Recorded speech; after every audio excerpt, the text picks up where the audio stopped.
Another day, another basketball stories na naman ang pagkikwentuhan natin. At ngayon nga ay ang balitang mabubuo na nga daw ang Big Five ng Los Angeles Lakers at ang bagong trade ng Golden State Warriors ngayong season.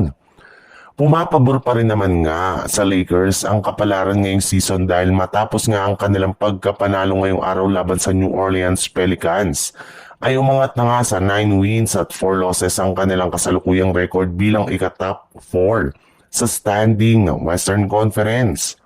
Bukod rin dyan, ay sila pa rin naman nga ang number 1 pagdating sa Group B ng NBA Cup sa record nila na 2 wins at 0 losses.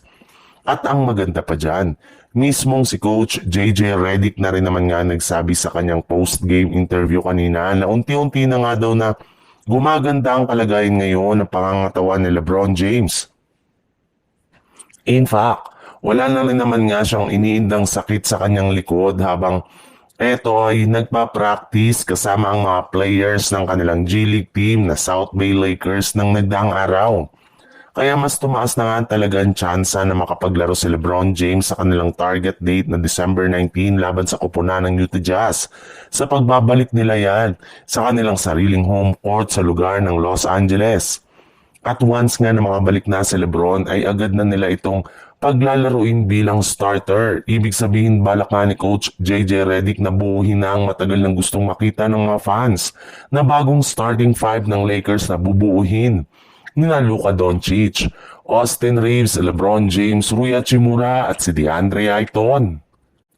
Sa ibang balita naman, pumayag ang Golden State Warriors sa ideya na tuluyang paggawa na ng trade sa lalong madaling panahon.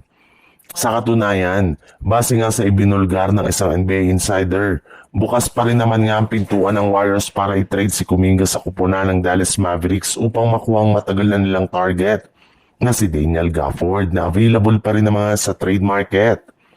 May ilang mga miyembro nga sa front office ng Golden State Warriors ang gustong-gusto ang potensyal at ang galaw ni Gafford sa ilalim ng basket. At naniniwala nga sila na magkakaroon ito ng malaking impact sa kanilang kampanya next season. Babagay rin naman nga daw ang laruan nito kasama sina Stephen Curry at Jimmy Butler bilang bagong scorer.